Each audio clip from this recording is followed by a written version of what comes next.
Dan Walker has taken to Twitter to fire back at anti-monarchists, saying that King Charles III, Prince Harry and William deserve to be cut a little slack following the death of Queen Elizabeth II.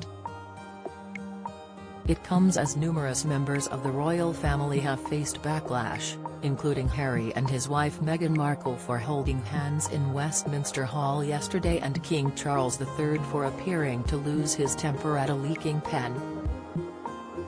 In view of his 774,200 followers, the former BBC breakfast host took aim at anti-royalists ahead of the state funeral on Monday. Dan wrote, "Whatever your politics or stance on the monarchy, can we just agree that when your mother or grandmother dies and you have to live almost every moment of your life under an intense microscope, you deserve to be cut a little slack?" However, not all of Dan's Twitter followers agreed with his post and took to the comments to say so. Twitter user @honest_gardener wrote, "No. Because they don't have to do it, they choose it. Sick, they choose to keep being monarch, they choose for the transfer of power to be at their death and not in advance. None of it's compulsory.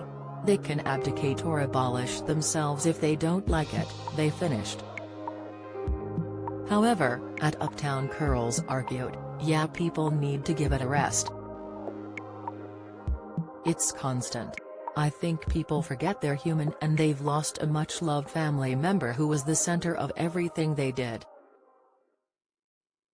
And also, H&M can hold hands if they want to and King Charles can swear at a pen," they ended.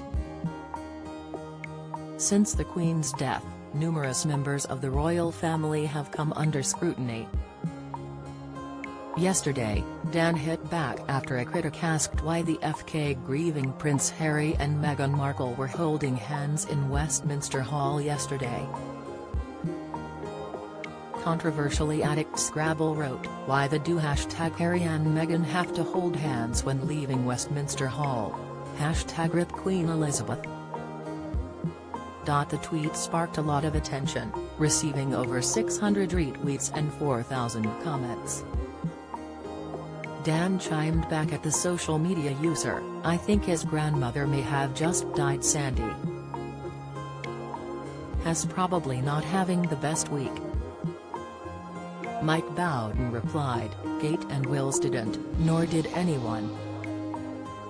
Wouldn't normally bother me, but in this case, I think it was a little disrespectful." Dan proved the social media user wrong as he replied with a picture of both Princess Eugenie and Zara Tindall holding their husbands' hands at Westminster Hall. He captioned the snap, "Hi Mike. Can you explain what made them disrespectful but not these two couples?" as the Twitter user admitted they hadn't seen the other pictures. It comes after Dan addressed growing concern among the British public after a number of people have been arrested in recent days for staging protests at official events to mark the death of Queen Elizabeth II and the proclamation of her successor, King Charles III. Some, including the campaign group Liberty, have raised concerns about whether the right to protest, among people who oppose the monarchy, should be stopped. The 5 News broadcaster took to Twitter to admit he is torn between those defending their democratic right to protest with those mourning the death of the Queen.